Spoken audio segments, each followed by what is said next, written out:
Cette semaine, dans les médias, on parle du forum de Davos, là où tous les leaders du monde se réunissent pour faire entendre leur voix. On aurait également pu s'attendre à ce que Jésus inaugure sa prédication dans un endroit emblématique comme le temple de Jérusalem, pour manifester ainsi qu'il est le Messie et découvrir au monde sa véritable identité. Mais Jésus choisit d'aller à Capharnaüm.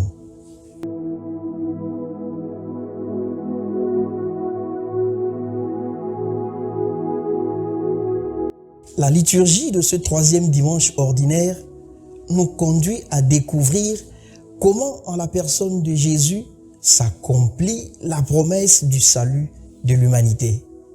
Dans la première lecture, Isaïe promet que Dieu va relever son peuple et lui redonner la joie. Mais c'est dans l'évangile, avec le début du ministère de Jésus, que cette promesse d'Isaïe s'accomplit. En effet, Jésus annonce le royaume de Dieu et guérit les malades.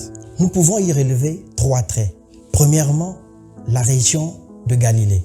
Elle est appelée carrefour des païens à cause du transbordement des populations qu'elle connut pendant la conquête assyrienne. Et Capharnaüm est le cœur de cette mêlée de cultures et de valeurs. Les païens, ce sont les non-juifs, ceux qui ne connaissent pas le Dieu d'Israël et qui de ce fait vivent dans les ténèbres du péché et de l'idolâtrie. La lumière de Dieu s'est levée sur eux, Dieu est venu les sauver.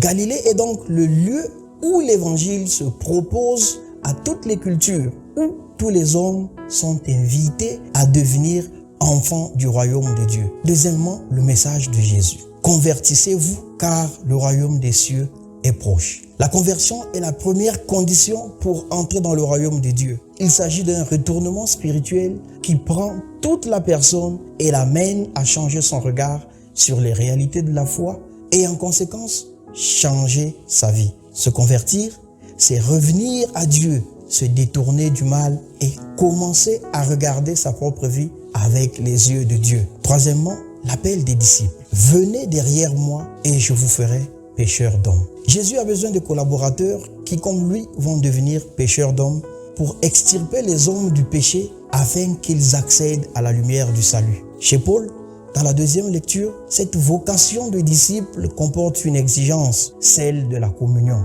De même que le Christ n'est pas divisé, il ne doit pas y avoir de chrétiens divisés. Soyez unis, nous dit Paul. Nous sommes donc appelés en ce dimanche à suivre Jésus, à accueillir sa lumière qui nous invite à la conversion et à construire l'unité autour de nous, dans nos familles et dans notre société. N'est-ce pas une belle façon de conclure cette semaine de prière pour l'unité des chrétiens? Bon dimanche à tous.